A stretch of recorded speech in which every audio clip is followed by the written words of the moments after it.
Des images qui parlent d'elles-mêmes.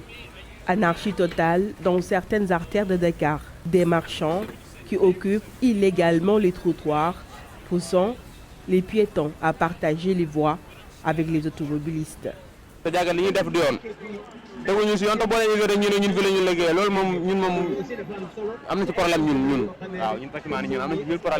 Nous passons là chaque jour presque et qu'avec le bus, surtout les King Long Dakar Dem Dikk, c'est un peu difficile.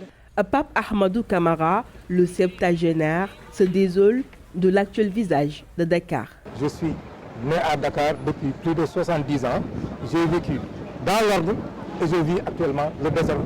Du temps du président Senghor, il n'y avait pas trop de monde à Dakar, c'était facile de canaliser les gens.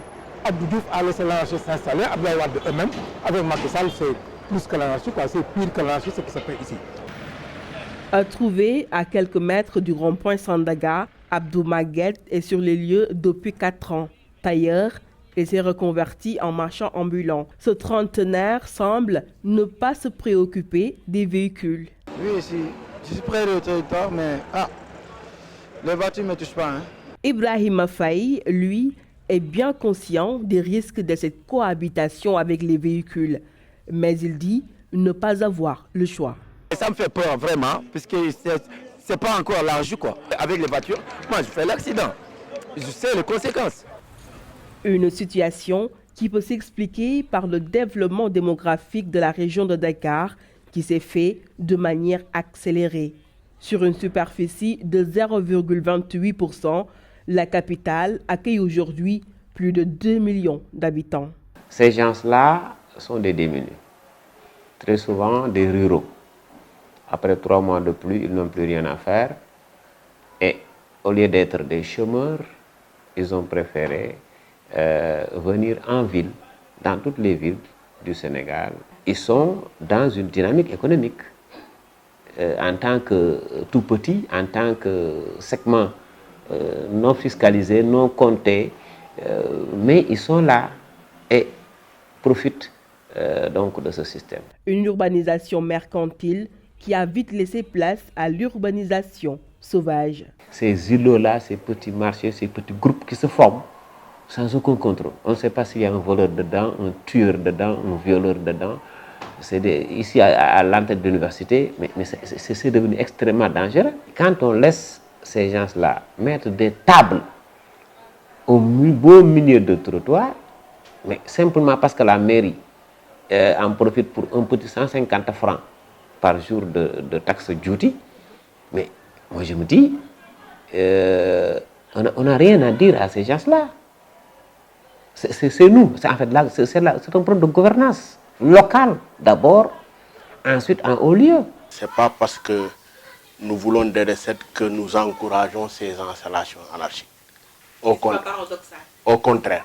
Et d'ailleurs, comme vous le savez, ces occupations-là, les recettes que nous tirons ne peuvent pas financer même le tiers du budget de la collectivité locale. Cap sur la commune Fass Gueule Tapée Colobane. Il y a juste 1 an, la mairie de cette commune, en collaboration avec le programme national de lutte contre les encombrements PNLE, avait démoli des dizaines de cantines érigées de manière anarchique. Mais aujourd'hui, le décor est tout autre.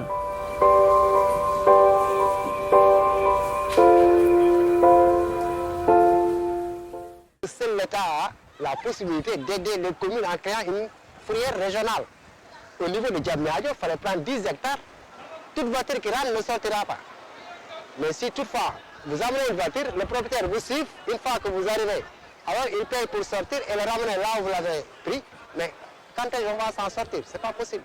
Après plusieurs opérations de grande envergure, les autorités pêchent toujours dans le suivi. C'est vrai, il y a un problème de suivi. C'est pourquoi d'ailleurs, j'ai suivi tout récemment le sous-préfet de Dakar Plateau qui en parlait et qui appelait un peu au maire de restaurer ce qu'on appelle la police municipale, qui est chargée quelque part de ça, de la circulation, mais également de ces occupations-là. Mais l'on se pose la question de savoir s'il existe des textes relatifs à la réglementation du cadre de vie. Ces documents-là existent.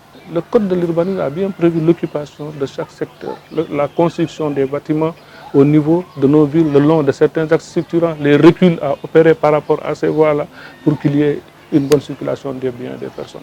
Et chaque localité qui dispose de ces outils de planification est déjà régie par ces textes-là. C'est vrai que ça n'existait pas pour toutes les villes du Sénégal et la tendance au niveau du ministère, c'était de résorber ce gap-là, pouvoir élaborer des outils de planification. L'application des textes fait défaut.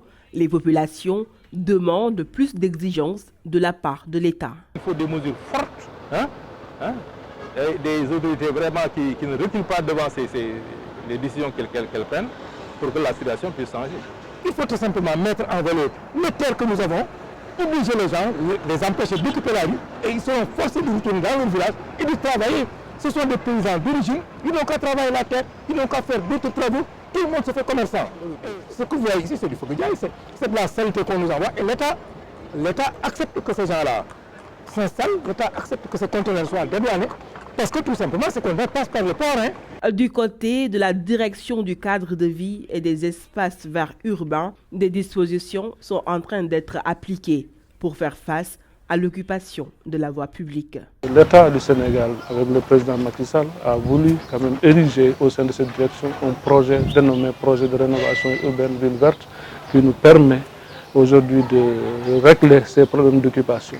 En quoi faisant? En relation avec le programme national de lutte contre les encombrements qui est logé au niveau de notre direction, nous procédons à des aménagements qui permettent aujourd'hui de ne plus retrouver au niveau de ces sites-là ces occupations anarchiques. Et on le fera en relation avec les collectivités territoriales et avec les populations, parce que jusque-là, c'est la concertation qui est de mise dans tous les projets initiés par les structures de l'État pour lutter contre ces encombrements.